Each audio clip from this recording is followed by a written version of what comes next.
തെരുവിൽ നിന്ന് പ്രസംഗിക്കുക, അതാണല്ലോ പെന്തക്കോസ്ത് സഭയുടെ പ്രത്യേകത. ഈ സ്റ്റാൻഡൊക്കെ പിന്നെ വന്നതാ അല്ലേ? പെന്തക്കോസ്തിലെ പ്രത്യേകിച്ച് നമ്മുടെ അമ്മച്ചിമാര് അവരിൽ നിന്ന് റോഡിൽ നിന്ന് പ്രസംഗിച്ച പ്രസംഗമൊക്കെ നിസ്സാര പ്രസംഗമാണോ? ആരും കേൾക്കാനുണ്ടാവില്ല ചിലപ്പോ, പക്ഷെ അതവർക്ക് പ്രശ്നമല്ല.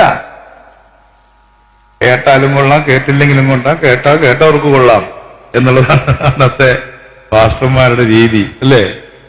കേൾക്കാത്തവർക്ക് പോയി, അത്രേ ഉള്ളൂ. ഒരിക്കൽ ഒരു മഹാരാജാവ്, ശ്രീമൂല മഹാരാജാവ് പന്തളം വഴി നടന്നു പോയപ്പോ, നിങ്ങൾ ആ പേര് കേട്ടിട്ട്, കാണ്ടമ്മ എന്നൊരു സ്ത്രീയുണ്ട്, കാണ്ടമ്മ, വലിയൊരു വർക്കറാണ്. അവര് മഹാരാജാവ് കടന്നു പോകുമ്പോ അവര് പ്രസംഗിച്ചു. ഇന്നത്തെ പോലെ ആരും പിടിച്ചു മാറ്റി തള്ളിയൊന്നുമില്ല. പന്തളം ജംഗ്ഷനിൽ ബൈബിൾ പ്രസംഗിച്ചു. അപ്പൊ ശ്രീമൂലൻ രാജാവിന്റെ വാഹനം പോകുമ്പോ രാജാവ് നോക്കി.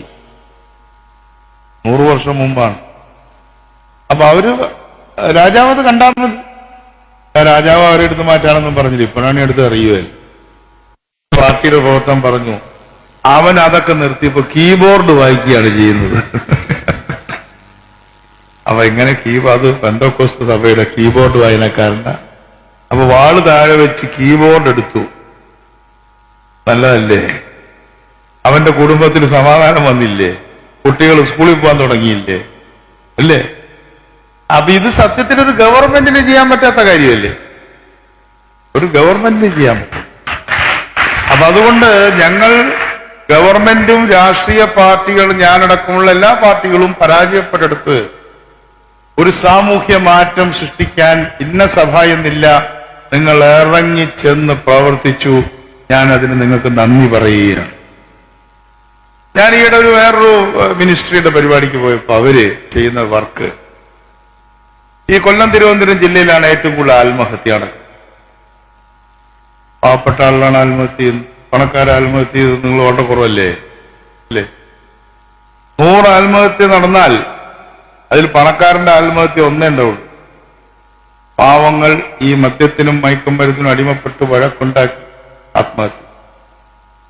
ഞാൻ അടുത്തിടെ മനസ്സിലാക്കി, ചില മിനിസ്ട്രികൾ നിങ്ങൾ ആത്മഹത്യ ചെയ്ത്, അവര് ദൈവികമായിട്ടുള്ള പോയിന്റാണ്, നിങ്ങൾക്ക് മറ്റൊരു ജീവൻ, മറ്റൊരു ജീവിതം സ്വർഗത്തിൽ നിന്ന് കിട്ടും, ഇവിടെ മരിക്കേണ്ട, നിങ്ങളെ കൊല്ലം, നിങ്ങൾ സ്വയം മരിക്കരുത് എന്നതായിരിക്കും അവർ പറയുന്ന അവരുടെ ദൈവികമായ ഭാഷ്യമെങ്കിലും എത്രയോ കുടുംബങ്ങൾ ഈ അച്ഛനും അമ്മയും ആത്മഹത്യ ചെയ്തതിന്റെ ഫലമായി ഇന്ന് അനാഥരായി തീർന്നിരിക്കല്ലേ? എനിക്കൊരു കുടുംബത്തെ അറിയാം, അമ്മ ആത്മഹത്യ ചെയ്തു, കുറച്ചു ദിവസം കഴിഞ്ഞ് അച്ഛനും ആത്മഹത്യ ചെയ്തു. ഈ കുട്ടികൾ എന്ത് ചെയ്യും? അപ്പൊ ഈ നാട്ടിലെ സാമൂഹ്യ പ്രശ്നങ്ങൾ ഏറ്റെടുക്കുന്ന ഒരു സഭയാണ് പെന്തക്കോസ്ത് സഭ എന്നുള്ള കാര്യത്തിൽ എനിക്ക് ആരുടെ മുന്നിലും അത് പറയുന്നതിനൊരു പ്രയാസവും ഇല്ല.